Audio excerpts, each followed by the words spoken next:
Oi, eu sou o professor Oswaldo e nós estamos continuando a nossa disciplina de Planejamento e Controle Financeiro do curso de Administração Financeira, do curso de Administração Empresarial da Universidade do Estado de Santa Catarina.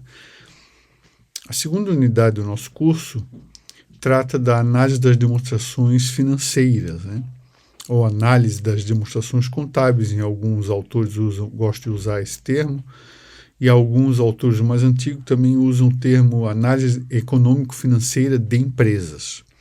Você vai entender durante essa explicação o porquê desses nomes,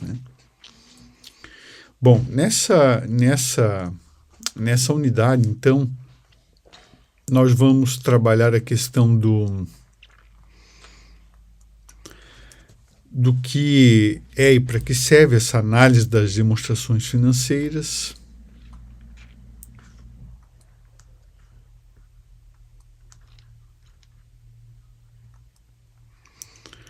A gente vai explicar um pouquinho sobre a análise econômica versus a análise financeira de uma empresa. E na disciplina de contabilidade financeira, no segundo termo do curso,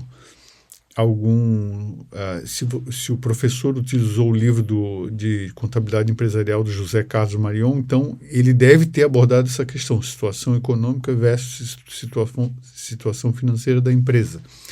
E aqui nessa disciplina, ou nesse assunto, nós vamos resgatar aquele conteúdo que você talvez tenha aprendido lá em contabilidade financeira. E nós vamos falar sobre a técnica de análise horizontal e vertical e a técnica de análise das demonstrações financeiras por meio de indicadores ou de quocientes. Ok. Então, o que é e para que serve a análise das demonstrações financeiras? Então, é considerado uma técnica contábil. O pessoal, os professores de contabilidade consideram essa uma técnica contábil que tem como objetivo interpretar as demonstrações financeiras. Aqui cabe uma observação. O termo demonstrações financeiras é o termo que está na Lei 6.404, que é a Lei das Sociedades por Ações. Então, o termo que está lá chama demonstrações financeiras. Então, no conjunto dessas demonstrações, nós temos o balanço patrimonial, a demonstração do resultado do exercício, a demonstração do fluxo caixa, a demonstração de lucros e prejuízos acumulados, a demonstração de mutações de patrimônio líquido. Essas são a demonstração do valor agregado. Essas são as que estão contidas na lei, Já tivemos demonstrações de origens e aplicação de recursos. E essas demonstrações, então, as empresas têm que produzir, para que a Assembleia Geral dos Sócios delibere sobre distribuição de lucros, sobre outras questões com base nessas demonstrações. O pessoal da contabilidade gosta de dizer que essas demonstrações, o termo certo é demonstrações contábeis, porque nessas demonstrações todas você analisa aspectos financeiros, aspectos econômicos. Por exemplo, a demonstração de resultado do exercício, a demonstração de resultados, ela tem muito mais uma conotação econômica. Você vai entender um pouquinho sobre isso aqui também nesta disciplina. Então, é um conjunto, é uma técnica que se compreende um conjunto de procedimentos que visa retratar a situação patrimonial e financeira da entidade por meio da decomposição, da comparação, da interpretação dos elementos integrantes dessas demonstrações. Então, você pensa que essas demonstrações vêm com valores absolutos e as técnicas de análise dessas demonstrações significa você decompor, você comparar, você juntar, você interpretar esses elementos dessas demonstrações todas.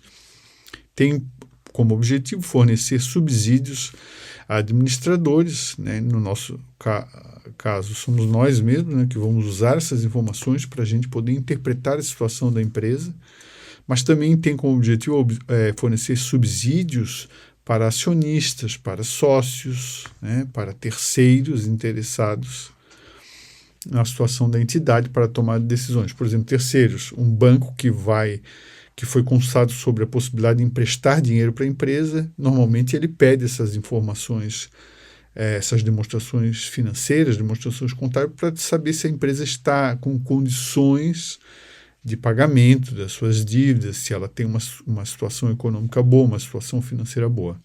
O governo também, quando o governo contrata uma empresa, que venceu um processo de licitação, a empresa tem que demonstrar capacidade econômica e financeira para vender para o governo. Né? Se uma empresa que está praticamente falida vai ter indicadores financeiros muito ruins e vai ter dificuldade de vender. Né? Mas no nosso caso, que nós, na condição de administradores, essas informações elas servem para nos indicar a situação da empresa, o que precisa melhorar, onde está ruim, como que a gente administra a empresa. Alguns indicadores, inclusive, são muito importantes nas decisões financeiras de curto, de médio e de longo prazo. Né? Ao longo do curso de planejamento e controle financeiro, a gente vê alguns indicadores e principalmente no curso seguinte, que é o curso de finanças corporativas, nós usamos indicadores para tomar decisões financeiras. Né? Bom, continuando, resgatando um pouco o que você já aprendeu em contabilidade financeira, existe, propriamente quando você detalha, quando você aprofunda o assunto, você pode analisar a empresa em aspectos econômicos e em aspectos financeiros. Então, a análise econômica, os aspectos econômicos, se preocupa ou tem como foco o patrimônio da empresa como um todo. O patrimônio da empresa é aquilo que você enxerga lá no balanço patrimonial, né? Aqui não está dando certo aqui essa minha apresentação. Já vai aparecer no slide seguinte. A patrimônio como um todo, você pode focar, por exemplo, no patrimônio líquido da empresa e na relação do capital próprio, que é o patrimônio líquido, e o capital de terceiros, que são as dívidas. Então, a empresa que tem uma relação em que o patrimônio líquido é maior do que as dívidas tem uma situação econômica melhor do que uma empresa que tem uma relação em que o patrimônio líquido é menor do que as dívidas.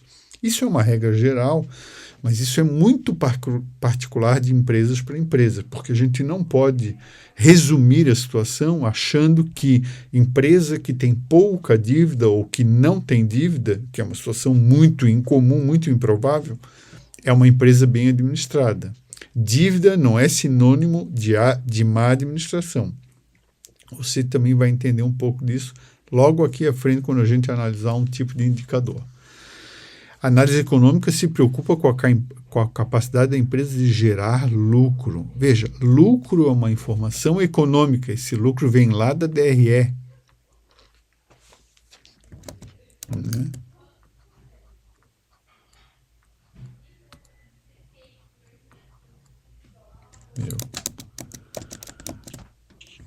Deixa.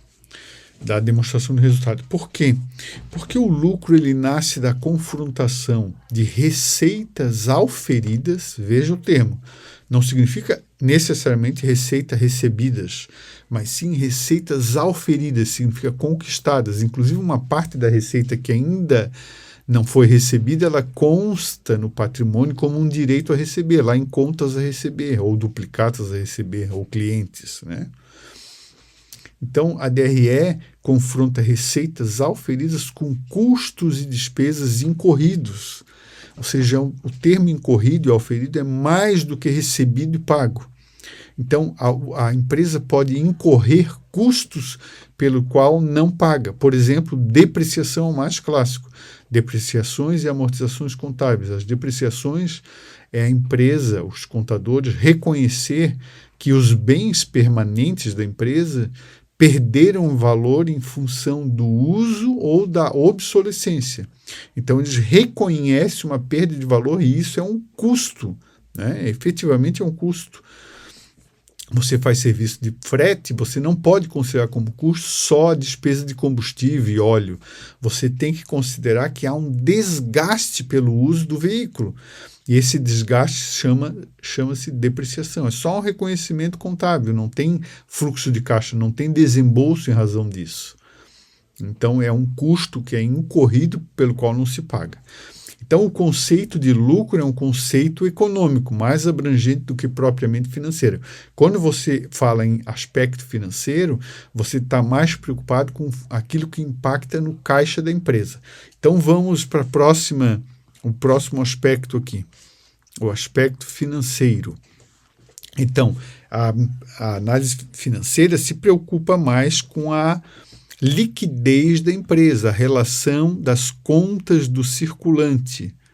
Ou seja, comparando ativo circulante e passivo circulante, você consegue ter uma visão panorâmica da situação financeira da empresa a curto prazo e indica sua capacidade de pagamento. Empresa que tem muito passivo circulante e pouco ativo circulante significa que no curto prazo ela tem mais obrigações do que bens e direitos. E isto é um sinal de que a capacidade de pagamento da empresa está ruim, ela não tem capacidade de pagamento para cumprir todas as obrigações de curto prazo que tem, porque se ela transformar o caixa, contas a receber, os estoques em dinheiro, agora não é suficiente para pagar as dívidas que já vencem no curto prazo. A análise financeira se preocupa mais com a situação do caixa, da capacidade da empresa de gerar caixa ou fluxo de caixa. Então, enquanto na análise financeira você se preocupa mais com a DFC, demonstração de fluxo de caixa, na análise econômica você se preocupa mais com a DRE. E no balanço patrimonial você tem tanto informações econômicas, o patrimônio como um todo, a evolução do patrimônio como um todo, como informações financeiras, que é a evolução do ativo circulante, do passivo circulante, a evolução da conta caixa e dos equivalentes de caixa, que é esse conjunto de informações que são chamados de disponibilidade da empresa, né? E a evolução dos outros ativos circulantes e passivos circulantes. Nessa análise financeira de curto prazo, também é um aspecto financeiro, envolve todo o ativo circulante, todo o passivo circulante. Por quê? Porque o ativo circulante e o passivo circulante, você tem contas que se transformam em caixa, em liquidez ou em exigibilidade no curto prazo. Logo, logo se transformarão. Então, o conta a receber, logo, logo virará dinheiro em caixa. O estoque, logo, logo se transformará em conta a receber, por conseguinte, virará dinheiro em caixa. E é assim que a gente interpreta. E na análise das demonstrações financeiras, há preocupações de obter informações em relação aos aspectos econômicos e também aspectos financeiros da empresa. Continuando, um esquema para você entender um pouco melhor isso que eu acabei de explicar. Então, você consegue enxergar aqui o balanço patrimonial em 31/12/2009 e um balanço patrimonial em 31/12/2010, né? São os antigos já mais, né? E você consegue verificar que há alterações de saldo, aqui não aparece, mas essas alterações de saldo dos bens e direitos, né, os que estão no ativo, bens e direitos, e das obrigações que estão aqui no passivo, essas alterações de saldo de um ano para outro, elas aparecem no balanço patrimonial e podem ser explicadas, uma boa parte delas, com base em duas demonstrações de fluxo que nós vamos dar destaque. Uma delas é a demonstração do resultado do exercício. E a outra delas, que é essa aqui de baixo, receita menos custo e despesa, você tem um lucro do exercício. O lucro do exercício explica normalmente a variação do patrimônio líquido no lucro ou do lucro dos acumulados, né? E a demonstração do fluxo de caixa, DFC, que mostra entradas menos saídas de caixa, caixas equivalentes de caixa, né? Explica um pouco a variação nas disponibilidades da empresa, saldo inicial e saldo final. Tá certo? Então, a análise econômica se preocupa mais com o resultado econômico da empresa, a variação do patrimônio como um todo e a explicação mais lógica da variação do patrimônio como um todo é a empresa obter lucro. Quando ela obtém lucro, o patrimônio como um todo aumenta. Quando ela obtém prejuízo, isso, regra geral, o patrimônio como um todo diminui. Isso é um aspecto mais econômico. O aspecto financeiro vai se preocupar com a modificação numa parte do patrimônio, que é essa parte de curto prazo aqui, né? Ó, que é o ativo circulante versus o passivo circulante. Aqui o passivo circulante não apareceu, né? Ele está dentro do passivo exigível, mas essa variação do ativo circulante e passivo circulante é uma preocupação da análise financeira. E uma boa parte dessa análise financeira também foca especificamente nas contas de disponibilidades, caixa e equivalentes de caixa. E que essa variação dessas contas de disponibilidades podem ser verificadas na demonstração de fluxo de caixa. Essa aqui de cima. Tá certo? Bom, o próximo assunto é a análise horizontal e vertical das demonstrações, que é uma das técnicas que nós vamos estudar. Então, aqui terminamos esse vídeo inicial e continuamos em seguida.